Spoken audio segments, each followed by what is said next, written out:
সুপ্রিয় স্টুডেন্ট, আপনাদের প্রত্যেককে ওয়েলকাম জানাই আমার YouTube channel A to Z learning জোনে। কল্যাণী ইউনিভার্সিটি থেকে যারা পিজি কোর্স করতে চাইছেন, আপনাদের কিন্তু ভর্তির জন্য ফর্ম ফিল আপ শুরু হয়ে গেছে 8/8/2025 থেকে, এবং এটা চলবে 20/8/2025 পর্যন্ত। এবং 25/8/2025 আপনাদের মেরিট লিস্ট পাবলিশ করবে, 27/8/2025 আপনাদের অ্যাডমিশন লিস্ট পাবলিশ করবে, এবং 27 তারিখ 28 তারিখ আপনাদের এই দুটো দিনের মধ্যে কিন্তু আপনাদের ফিসটা সাবমিশন করতে হবে। এবং যে কমেন্সমেন্ট অফ ক্লাসের কথা বলছে সেটা 1/9/2025, এবং সেকেন্ড কাউন্সিলিং যদি প্রয়োজন হয় সেটা ইউনিভার্সিটি আপনাদেরকে পরবর্তী সময় জানিয়ে দেবে।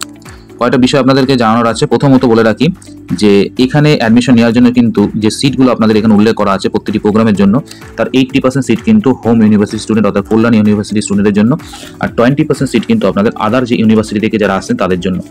এবং এই 80% সিটের মধ্যে যদি সিট ফাঁকা থাকে সেটা পূরণ করা হবে আদার ইউনিভার্সিটি স্টুডেন্টের দিয়ে। একইরকমভাবে আদার ইউনিভার্সিটি এই 20% সিট যদি ফিল না হয় সেক্ষেত্রে সেই সিটগুলো কিন্তু পূরণ হবে হোম ইউনিভার্সিটি স্টুডেন্টের দিয়ে। স্পোর্ট কোটার জন্য কিন্তু একটা করে সিট প্রতিটি প্রোগ্রামের জন্য আছে, এবং এই সিটটা চলে যাবে হোম ইউনিভার্সিটি স্টুডেন্টের জন্য। এরপর একটা বিষয় আপনাদের বলে রাখি, যারা 2024-এর আগে যারা গ্র্যাজুয়েশন পাস আউট করে আছেন তারা কিন্তু এখানে অ্যাডমিশনের জন্য ফর্ম ফিল আপ করতে পারবেন না। এরপরে আমরা দেখে নেবো যেখানে কি কি কোর্স আছে। প্রথমত বলে রাখি অনেকগুলো কোর্স কিন্তু এখানে আছে, প্রত্যেকটা বলা অসম্ভব, সেক্ষেত্রে আপনাদের কিন্তু এই পিডিএফে যে লিঙ্কটা শেয়ার করে দেবো আপনারা দেখে নেবে। তার আগে যে কোর্সগুলো খুব গুরুত্বপূর্ণ কোর্স সেগুলো আপনাদের একটু বলে রাখি। প্রথমত দেখুন এখানে দেওয়া আছে English, Hindi, Sanskrit, history, political science, philosophy, sociology, Santali, এই সমস্ত সাবজেক্টে যদি আপনারা এমএ করতে চান সেক্ষেত্রে কিন্তু আপনাদের এই সাবজেক্টগুলোতে কিন্তু আপনাদের অনার্স থাকতে হবে, তবে কিন্তু আপনারা এখানে অ্যাডমিশন নিতে পারবেন। এবং ইকোনমিক্সের ক্ষেত্রে এমএ এবং এমএসসি যদি করতে চান সেক্ষেত্রে বিএ বা বিএসসি থাকতে হবে ইকোনমিক্স সাবজেক্টে অনার্স, তবে কিন্তু আপনি এখানে ভর্তির জন্য অ্যাপ্লাই করতে পারছেন। এরপর এমকম করার জন্য কিন্তু আমাদের বিকম পাস থাকতে হবে, এবং সেই সাথে কেমিস্ট্রি, ম্যাথমেটিক্স এই সকল সাবজেক্টগুলোতে, ফিজিক্সের জন্য বা স্ট্যাটিস্টিক্সের জন্য কিন্তু আপনারা যদি অ্যাডমিশন নিতে চান এই সকল সাবজেক্ট কিন্তু আপনাদেরকে গ্র্যাজুয়েশনে অনার্স থাকতে হবে, তবে কিন্তু আপনারা ভর্তির জন্য অ্যাপ্লাই করতে পারবেন। এছাড়া অনেক সাবজেক্ট আছে, দেখুন বায়োকেমিস্ট্রি দেওয়া আছে, বায়োফিজিক্স দেওয়া আছে, এবং সেই সাথে দেওয়া আছে মলিকুলার বায়োলজি, বায়োটেকনোলজি, এইগুলোতেও কিন্তু আপনি ভর্তির জন্য ফর্ম ফিল আপ করতে পারবেন। এবং সেই সাথে দেখুন জিওগ্রাফিতেও আপনি এখানে ভর্তির জন্য অ্যাডমিশন নিতে পারবেন। সেক্ষেত্রে আপনাদের এমএ জিওগ্রাফি করতে পারবেন, এমএসসি জিওগ্রাফি করতে পারবেন, সেক্ষেত্রে আপনাদের বিএ বা বিএসসি থাকতে হবে জিওগ্রাফিতে, তবে কিন্তু অ্যাডমিশন নিতে পারছেন।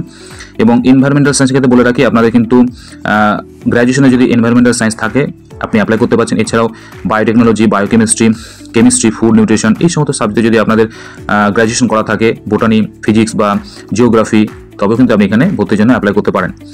এডুকেশনের ক্ষেত্রে বলে রাখি এডুকেশনে যদি গ্র্যাজুয়েশন অনার্স থাকে আপনি ভর্তির জন্য ফর্ম ফিল আপ করতে পারছেন। এছাড়াও অন্য আদার্স সাবজেক্টে যদি আপনাদের গ্র্যাজুয়েশন থাকে, বিএড যদি করা থাকে, তবে কিন্তু আপনি এখানে ভর্তির জন্য অ্যাপ্লাই করতে পারছেন। কম্পিউটার সায়েন্সের ক্ষেত্রে বলে রাখি এমএসসি ইন কম্পিউটার সায়েন্স করতে হলে কিন্তু বিএসসি থাকতে হবে কম্পিউটার সায়েন্সে, তবে কিন্তু ভর্তির জন্য অ্যাপ্লাই করতে পারবেন। এইভাবে অনেকগুলো সাবজেক্ট, অনেকগুলো কোর্সের কথা উল্লেখ করা আছে, আপনারা পিডিএফটা একবার দেখে নিতে পারেন, এবং সেই কোর্সে কী কী এলিজিবিলিটি ক্রাইটেরিয়া আছে একবার দেখে নিতে পারেন। পিডিএফটা যে লিঙ্ক আপনাদের কিন্তু ডেসক্রিপশন বক্সে শেয়ার করে দেবো। এরপর দেখুন এখানে প্রত্যেকটি কোর্সের জন্য বা সাবজেক্টের জন্য কটা কি সিট আছে সেটা কিন্তু উল্লেখ করে দিয়েছে। যেমন বাংলার জন্য 264টা, ইংলিশের জন্য 165টা, হিন্দির জন্য 55টা, সংস্কৃতের জন্য 73টা, হিস্ট্রির জন্য আপনার 56, পলিটিক্যাল সায়েন্সের জন্য 165, ফিলোসফির জন্য 73টা। এবার প্রত্যেকটি দেখুন কোর্সের জন্য পাশে সিট ক্যাপাসিটি কিন্তু দিয়ে দিয়েছে।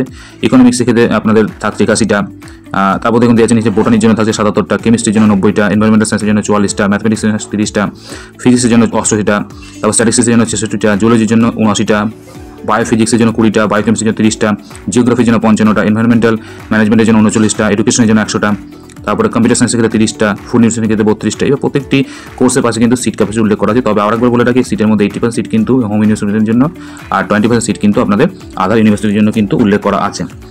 এই বিষয়গুলো আপনাদের জানানোর ছিল, তাই যারা পিজি কোর্সে অ্যাডমিশন নেওয়ার কথা ভাবছেন রেগুলারে তারা কিন্তু অ্যাডমিশন নিয়ে নিতে পারেন। আপনাদের লাস্ট ডেট দেওয়া আছে 20/8/2025। সকলে সুস্থ থাকুন, ভালো থাকুন, বাই।